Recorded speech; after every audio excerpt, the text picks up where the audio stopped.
Dziś po raz trzeci zabieramy Was na Dolny Śląsk, by pokazać kolejne atrakcje. W 2 pierwszych częściach pokazaliśmy Wam już zamki i pałace, twierdze, obiekty militarne i sakralne. Teraz czas na znane kurorty z ich największymi atrakcjami i ciekawe atrakcje przyrodnicze Dolnego Śląska. Zapraszamy do obejrzenia i korzystania przy planowaniu wypadów w ten niezwykle atrakcyjny region Polski.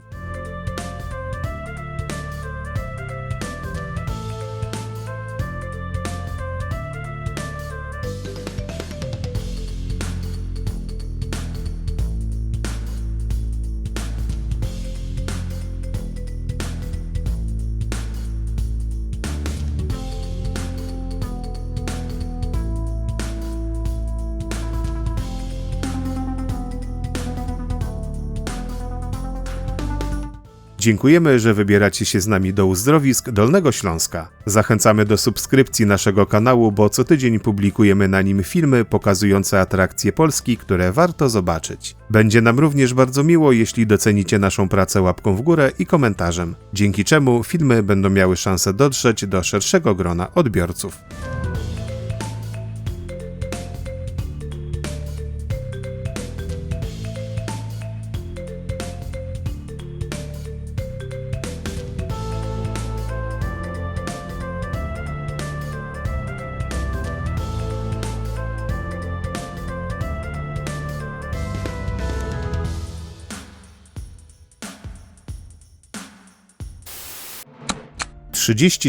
Uzdrowisko Cieplice Śląskie Zdrój.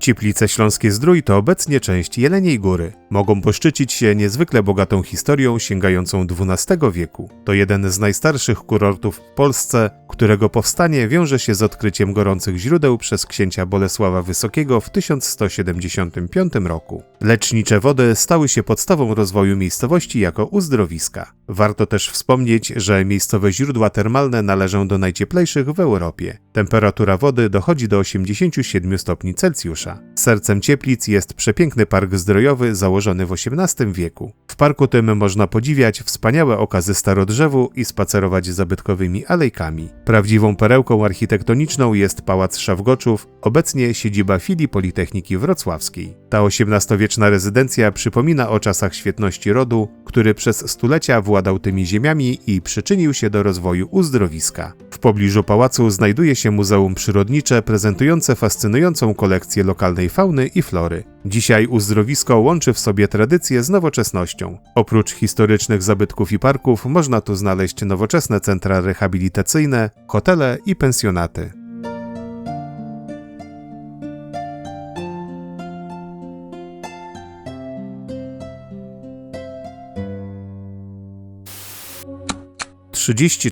Uzdrowisko Kudowa Zdrój.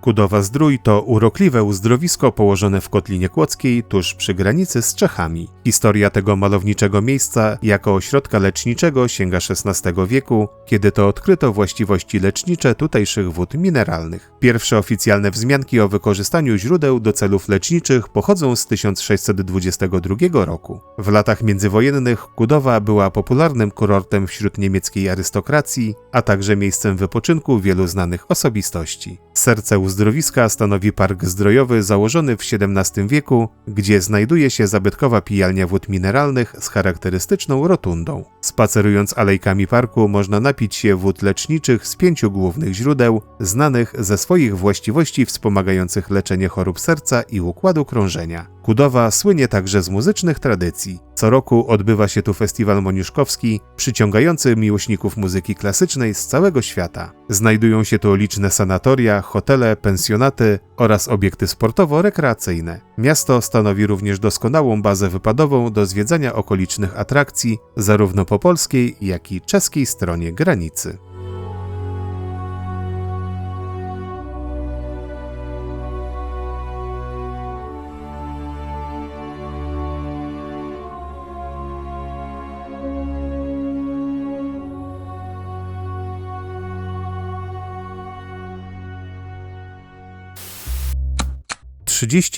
Muzeum Zabawek w Kudowie-Zdrój.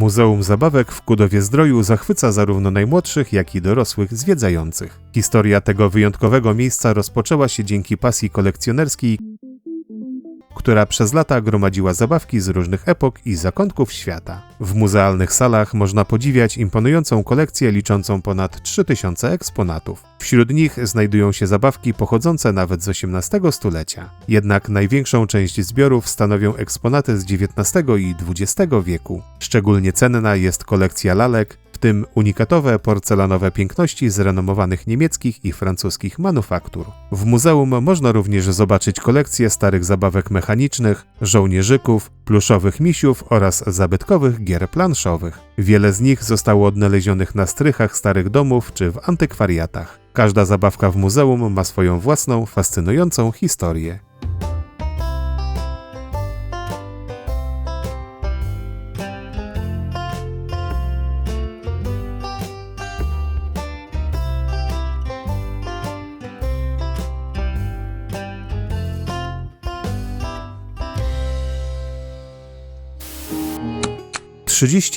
Skansen w Kudowie Pstrążnej.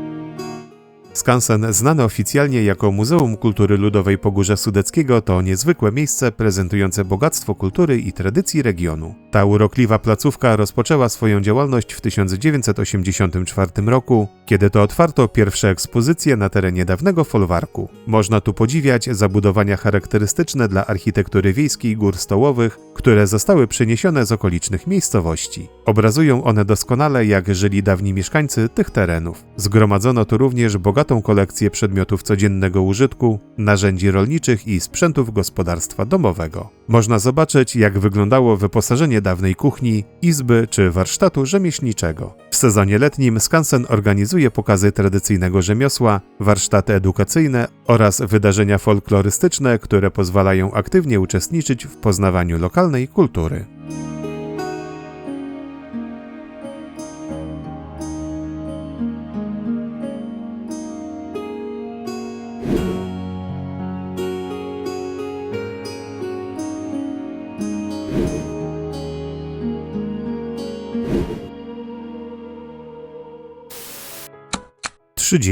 Uzdrowisko Duszniki-Zdrój.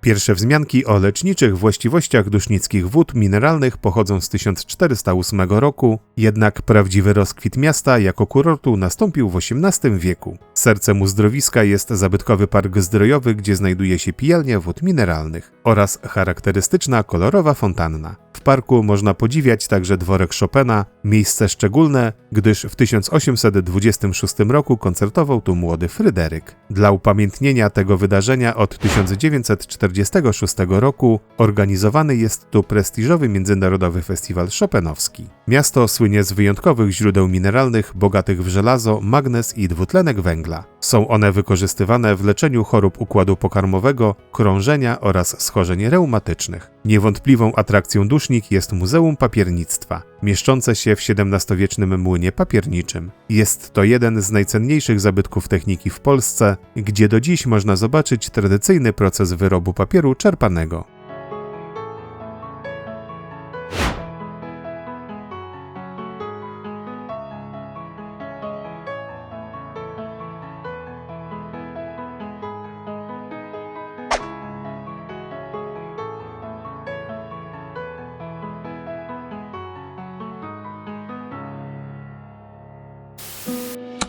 Dwadzieścia 29. Uzdrowisko Polanica-Zdrój.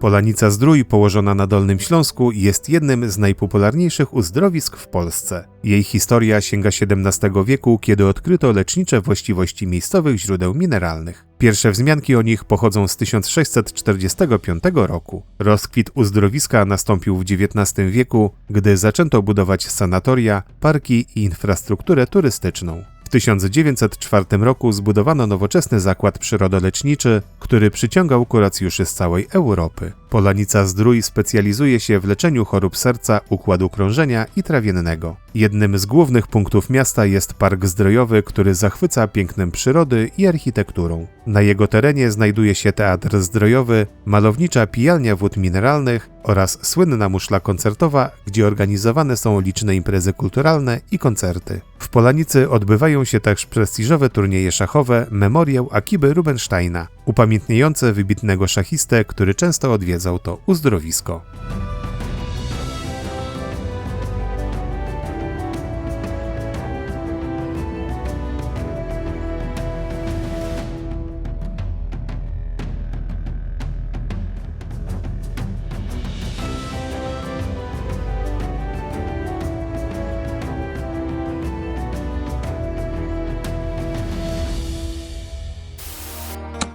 Dwadzieścia 28. Uzdrowisko Lądek-Zdrój.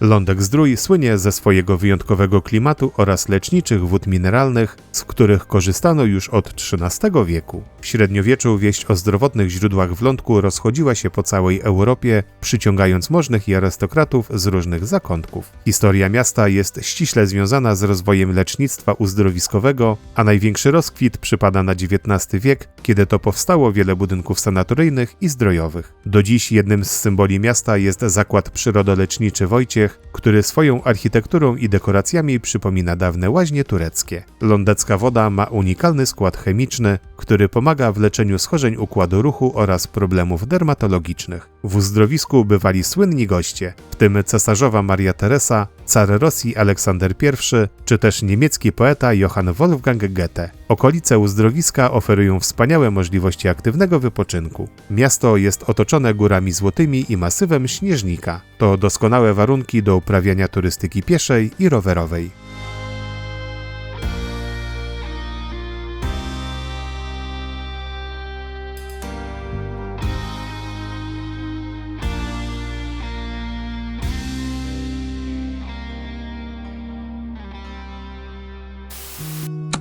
Dwadzieścia 27. Uzdrowisko Świeradów-Zdrój.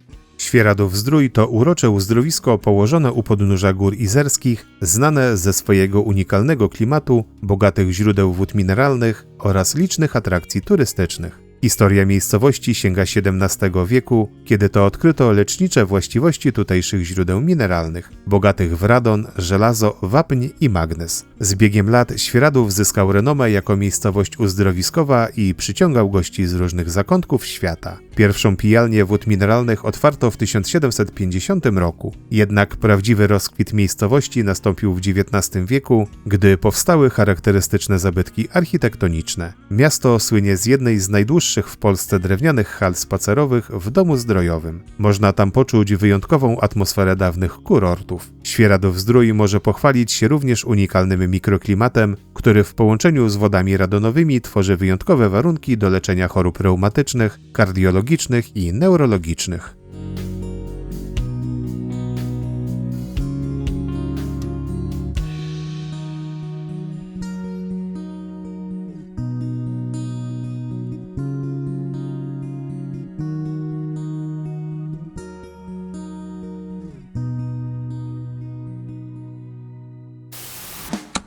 - 26. Kolej gondolowa w Świeradowie.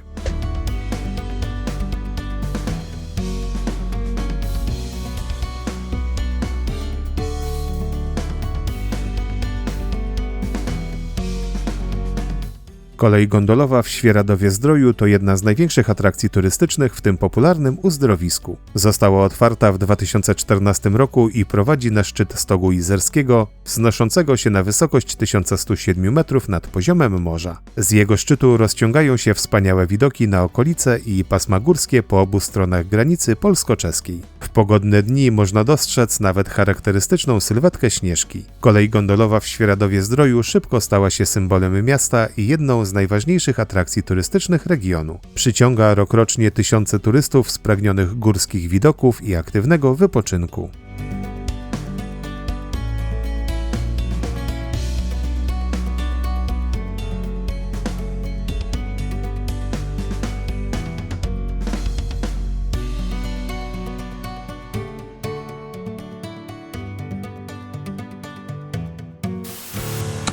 25. Skywalk Świeradów-Zdrój.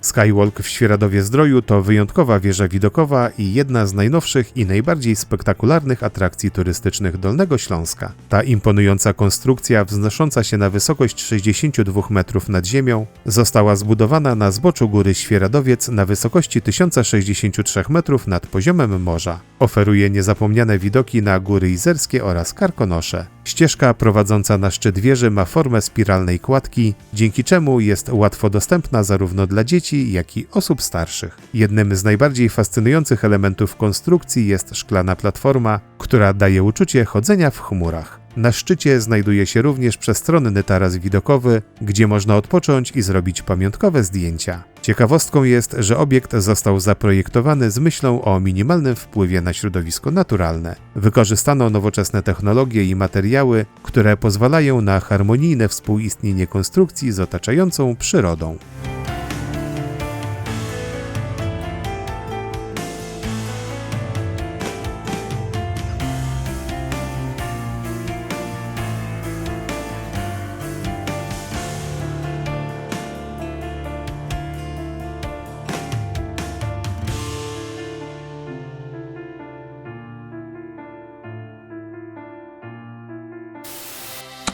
24. Wieża widokowa na Młynicy w Świeradowie-Zdroju.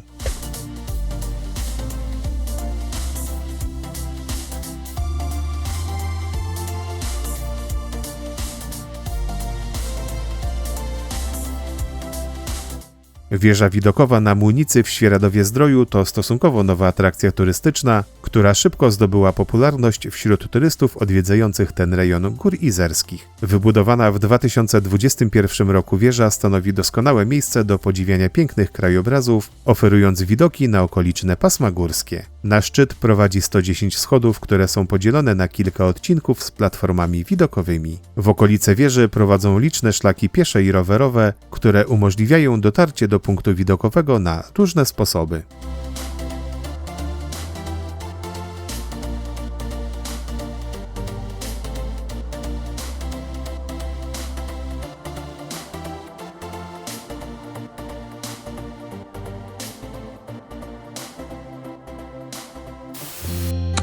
23. Wodospad Szklarki, Szklarska Poręba.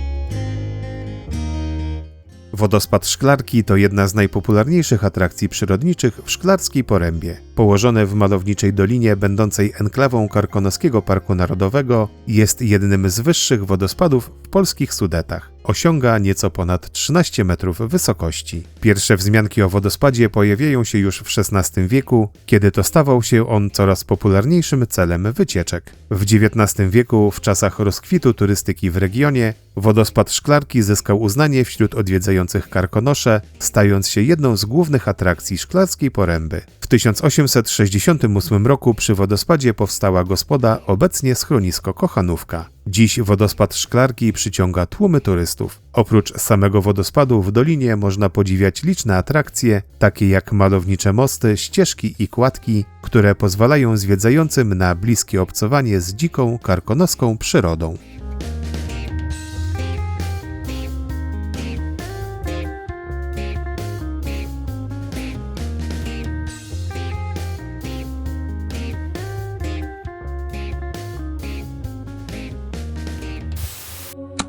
22. Kopalnia Święty Jan w Krobicy.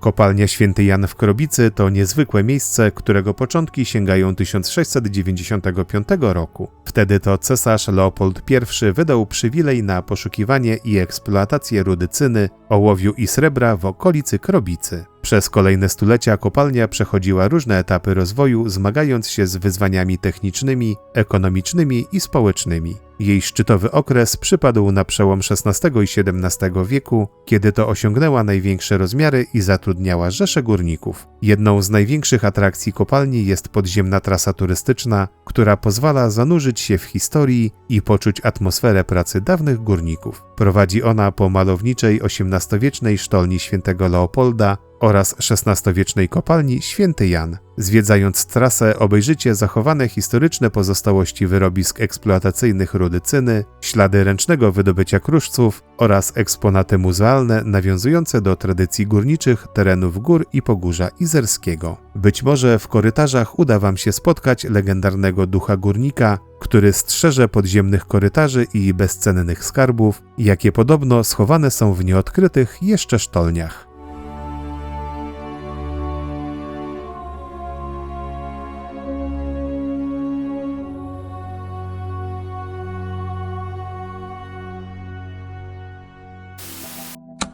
- 21. Most kolejowy Zapora i Zalew w Pilchowicach.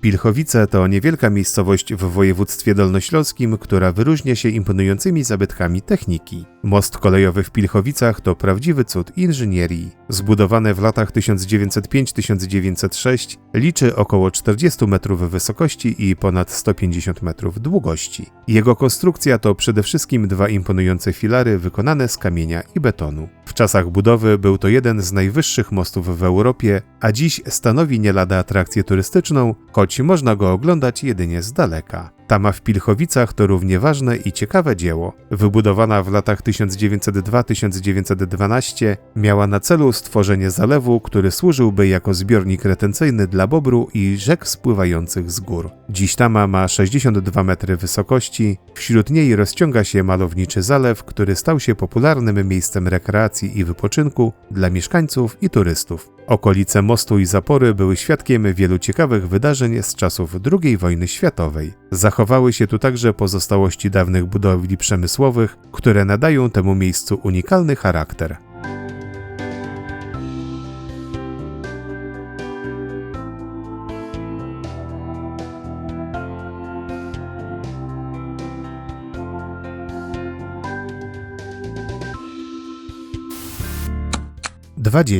Zapory w Złotnikach i Leśnej.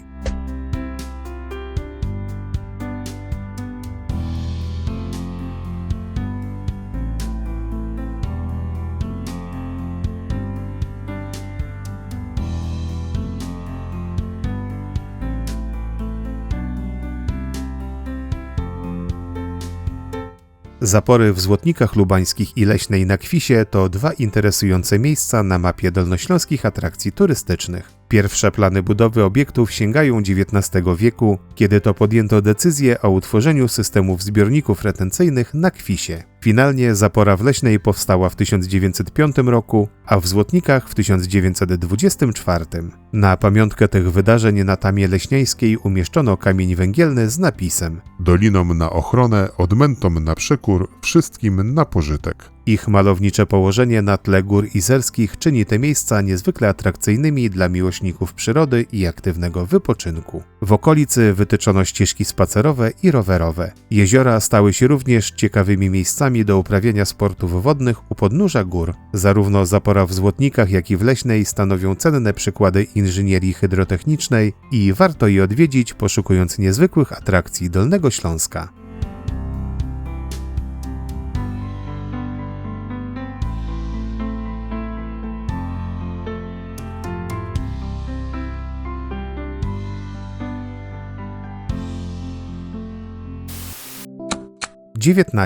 Stawy milickie.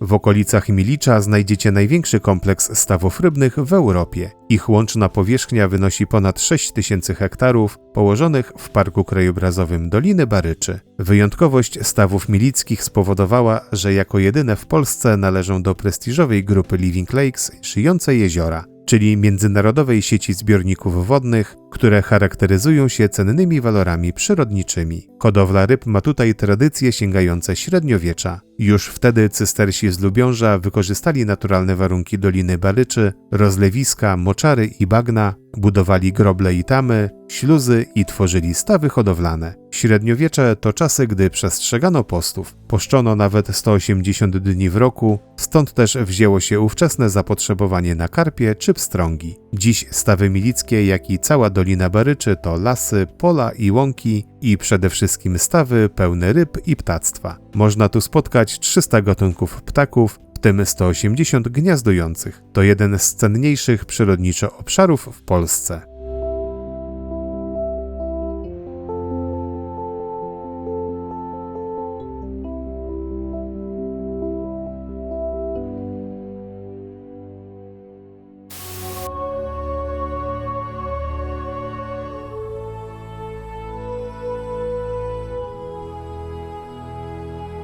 I tak dobiega końca nasza kolejna opowieść o ciekawych atrakcjach tej urokliwej krainy. Jednak to jeszcze nie koniec. Już teraz zapraszamy Was na wycieczkę po najciekawszych miastach i miasteczkach Dolnego Śląska, która niedługo pojawi się na naszym kanale.